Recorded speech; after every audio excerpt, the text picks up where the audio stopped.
賄賂佢。好，任燦豪。咁啊，計時員都要幫佢計時喎，5至7分鐘，好似平日我哋做演講咁樣嚇。死亡輕鬆地反思，死亡輕鬆地反思，任燦豪。喂，大家好，今日嘅主題咧係好嚴肅，但係未必係沉重嘅。嗱，咁先講個故事，大家聽下先。咁啊，嫲嫲咧就病重啦。咁跟住咧就同阿孫仔講：唉，我都就嚟唔得噶啦！嗱，記住，你葬我喺邊度咧？就係葬我喺商場隔離附近。阿孫仔就係嘛？咁奇怪？你唔係諗住走咗都做櫥窗購物係嘛？嫲嫲就話：唔係，我其實為你嘅。我係方便你去開買嘢嗰陣時咧，順便探下我啦。好啦，咁個古仔咩意思咧？係冇意思嘅，純粹講下開下心嘅啫。點解咧？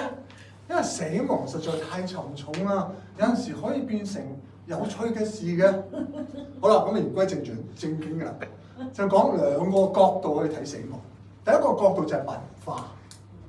用文化角度，中國人嘅文化咧就係睇死亡係點啊？生離死別，仲要係永別喎，即係以後見唔到喎。哇！真係好慘啊！諗起呢件事啦。好啦，仲要加鹽加醋就係咩咧？地獄教育。哇！你如果做壞人咧，你就落地獄，落地獄點啊？炸你咯，落油喎，勾你脷根啦。哇！你唔驚佢唔講啊？驚死你做壞人。所以咧，中國人睇死亡係好恐怖嘅一樣嘢嚟。好啦，西方人係點咧？西方人係中性少少，因為冇人嚇佢啊嘛。咁啊，所以咧就去思考多啲，做人做乜嘢啊？點解會死啊？死係點樣樣啊？咁，但係呢啲都唔有趣。有趣咧係墨西哥。墨西哥有冇聽過亡靈節啊？亡靈節係點㗎？開派對。好開心啊！佢係做咩嘅咧？佢係等緊啲屋企人翻嚟食團年飯啊！好開心嘅，好熱鬧，好溫馨嘅。相反，中國人點啊？如果親人走咗頭七咧，咪回魂嘅。點啊？會叫你喂，閂埋門，唔好出嚟，好驚。喂，但係嗰個親人嚟㗎喎，點解咁驚咧？人鬼殊途啊嘛，係咪兩個世界？想講乜嘢咧？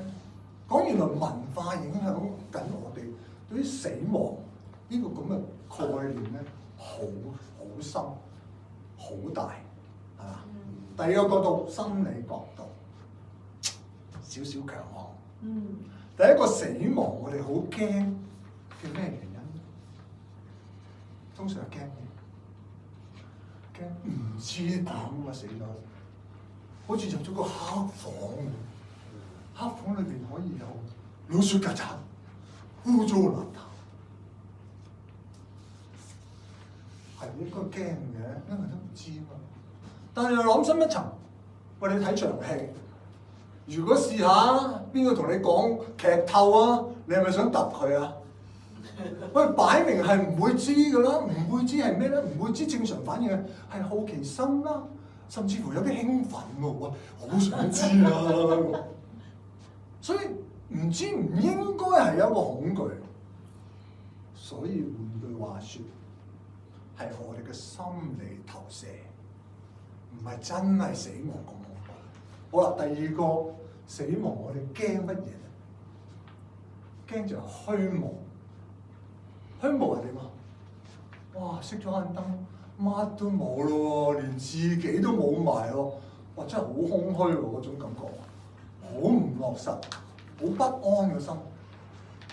但我再諗，喂，唔係喎，連我都冇咗，即係冇咗個主體，個主體都冇咗，點驚啊？驚呢樣嘢都唔存在咧，因為我主體冇咗啊嘛。咁多餘喎，原來呢個咁嘅擔心其實係咪？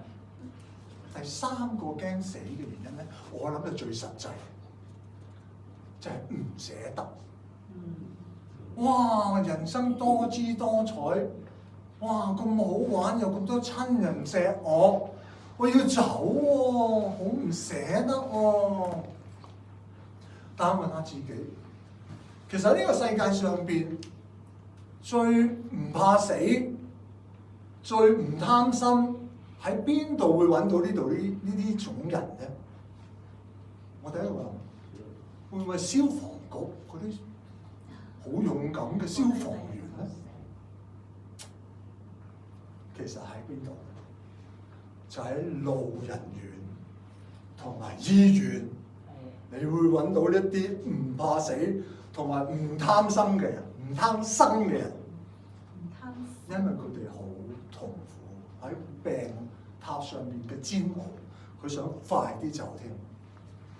換句話係講，原來呢個怕死唔係怕死，係我哋貪啊！嗰個主題唔係個死啊，係個貪啊！我哋貪生，我哋唔捨得啊！咁唔死我哋都好痛苦啦，使乜死先痛苦啦？我哋好多想要嘅嘢得唔到，咪痛苦緊。好啦，呢個故事用兩個角度去睇，似乎做人都唔使咁驚死啊，係咪？咁我於是咧就用一個古仔咧，即係我個人嘅成長經歷，去做一個少少總結，將呢件事情。咁我細個咧就係、如果9型人就係9號啦，咁嗰啲人係點咧？就可以坐就唔好企啦，係咪？係啊。咁咧阿媽就叫我做家務，譬如洗碗咁。咁我梗係好啊，好乖噶嘛細個，但係永遠都唔會喐噶啦，即係啲嘢就繼續喺度啦。咁使乜咁快做嘅啫？係咪先嚇？咁但係拖得耐都冇辦法唔做㗎。咁啊死氣去做嘅時候就求其做咯。跟住就會聽到阿媽大嗌：你個衰仔，洗完碗成條菜仲黐喺度。咁因為求其啊嘛，係咁噶啦。但係大個咗學識咗一樣嘢，就係要好認真去做。咁於是咧，我就設立咗一條死線俾自己。做乜嘢咧？我就條死線。咁我就開始改變咯。我就好認真、好投入去做嘢。個人開始成熟同埋長大咗。咁真正明白到原來人生係要投入嘅。咦！我突然間升咗一聲，就係咩咧？原來死亡係我哋人生嘅死線，大家冇辦法否認。但係呢個唔係嚟恐嚇我哋，唔係嚟摧殘我哋，唔係令我哋傷心，係令我哋更加投入我哋生命，我更加去經歷我哋嘅生命，去用心去生活。所以我大家明咗，所以俾大家一句説話啦，就係話死亡唔係嚟令到我哋憂傷，係令到我哋活得更精彩。多謝。想請問我哋嘅示範講員個演講有幾長啊？